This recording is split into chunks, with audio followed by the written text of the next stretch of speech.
साधुओं को पार्लियामेंट में बुलाया। जितने हमारे यहाँ के मेंबर्स हैं सदस्य, सबकी बुद्धि परिष्कृत हो जाए, अपने को ठीक करें ताकि उनके द्वारा समाज की व्यवस्था ठीक हो सके। समाज नायक है, समाज के मार्गदर्शक है। समाज का नेतृत्व दो तरह से होता है।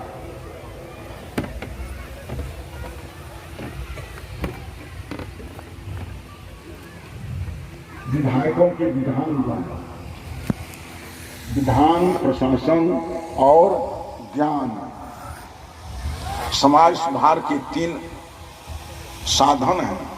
विधायकों के पास विधान है, प्रशासकों के पास प्रशासन है, ये संत गुरुजनों के पास ज्ञान है। ज्ञान के द्वारा, विधान के द्वारा, प्रशासन के द्वारा, ज्ञान के द्वारा ये संत गुरुजन, विधान के द्वारा ये विधायक गण, नेतागण, और प्रशासन के द्वारा ये प्रशासक वर्ग समाज का सही नेतृत्व करे। आज आवश्यकता पड़ गई है इस चीज की। जो ठीक करने चला है समाज को, स्वयं ठीक नहीं है। समाज को ठीक करने का दायित्व हम लोग लेकर के चले, हम लोग स्वयं ठीक नहीं हैं। ज्ञान के द्वारा समाज को रही रास्ता देने वाले, सही राह देने वाले संत गुरुजन सही हो जाए। मैं पक्षपात नहीं करूंगा।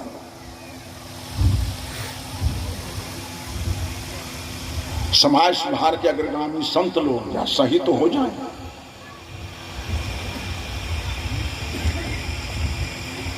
अगुआ भोले बनखंड मंझा, साधु संत सही हो जाएगा।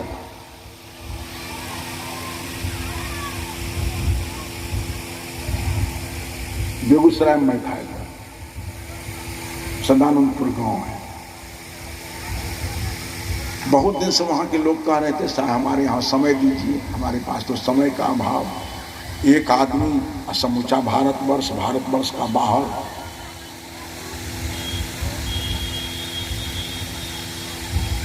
समय नहीं मिलता था। तो एक दिन वहां के लोगों में से एक ने कहा कि साहब समझ गए। हम कहा क्या समझा? आप लोग गरीब के यहाँ नहीं जाते हैं, आप अमीर के महात्मा हैं, क्योंकि ये बात हमको बर्दाश्त नहीं है। हम कहा आज ये कार्यक्रम निश्चित करो, हम जाएंगे तुम्हारे यहाँ।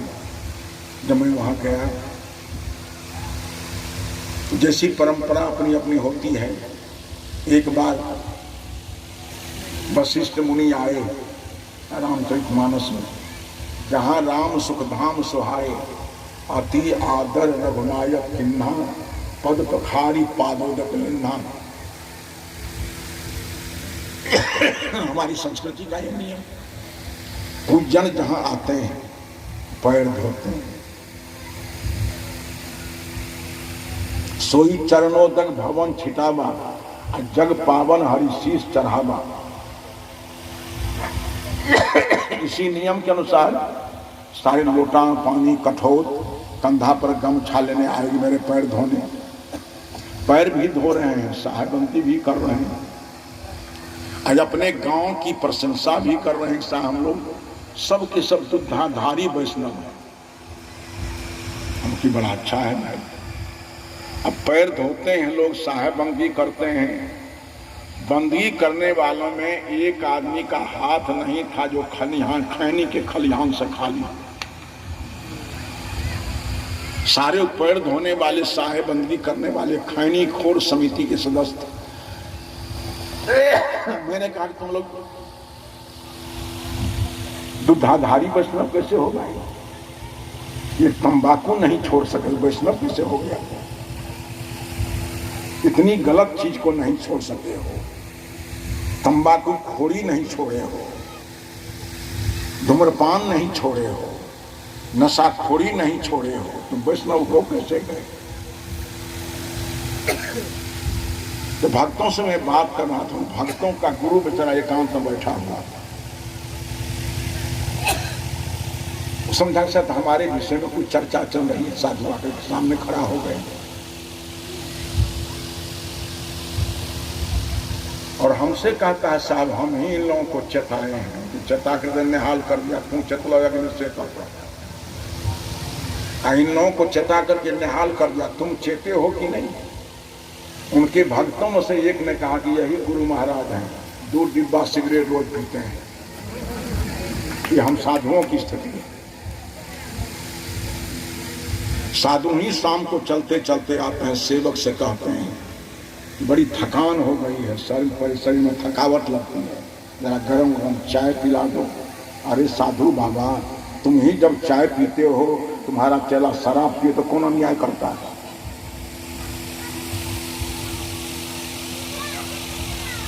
ये चाय से भी तो 1% लाभ नहीं है। हमारी स्थिति भी ठीक नहीं है। जो ज्ञान के द्वारा समाज को मार्गदर्शन करते थे, वो साधु संत सही हो जाए। एक भगवान बुद्ध ने कितना काम किया, एक सदगुरु कबीर साहब ने कितना बड़ा काम किया। मानव समाज की समानता की, मानवतावाद को मुखरित किया। आज कबीर साहब के नाम लेकर के हम लोग हजारों हजार कबीरपंथी खाने वाले हैं। कबीर साहब के सिद्धांत पर 12 बढ़ रहे हैं।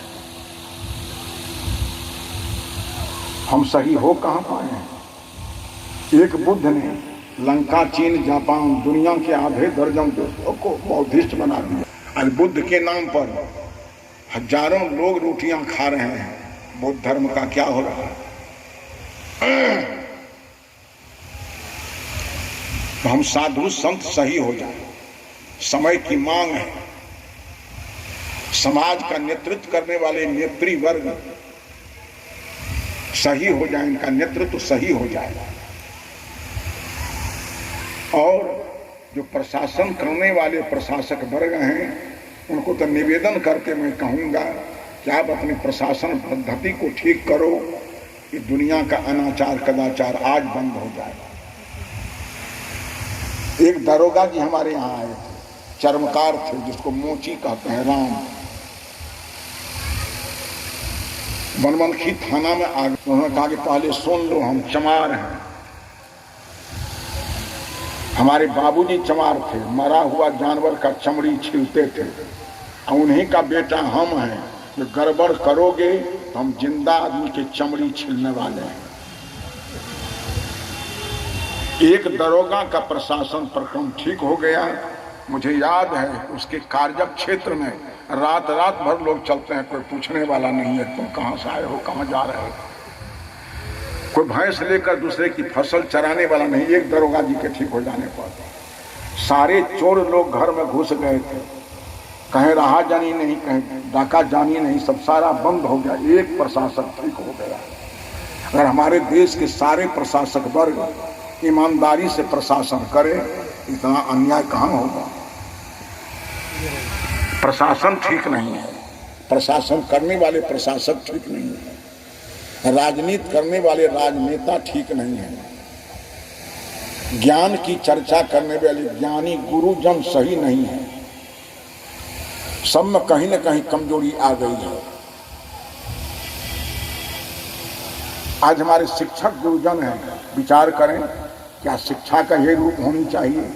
शिक्षा का रूप यही होना चाहिए? हम भी तो कहीं प्रोफेसर थे,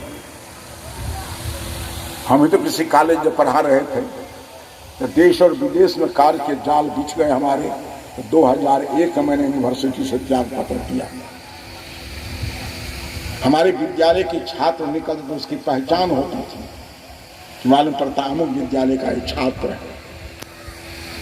केवल शिक्षा नहीं, संस्कार।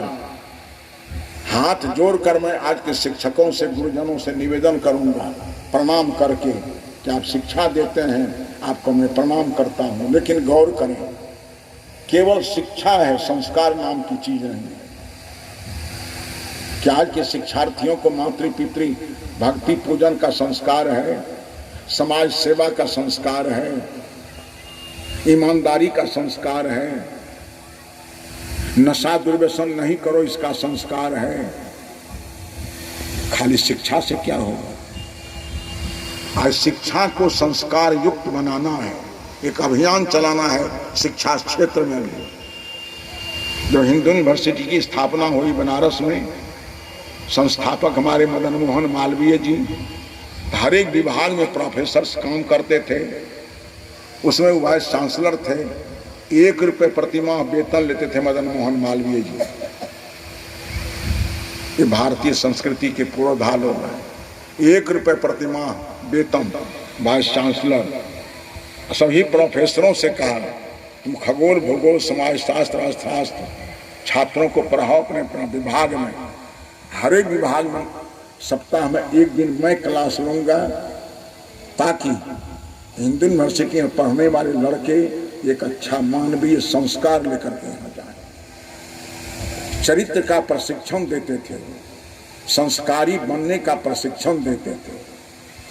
ऐसे सभी दिशाओं में परिवर्तन की जरूरत है। यही जन जागरण ये सत्संग करता है।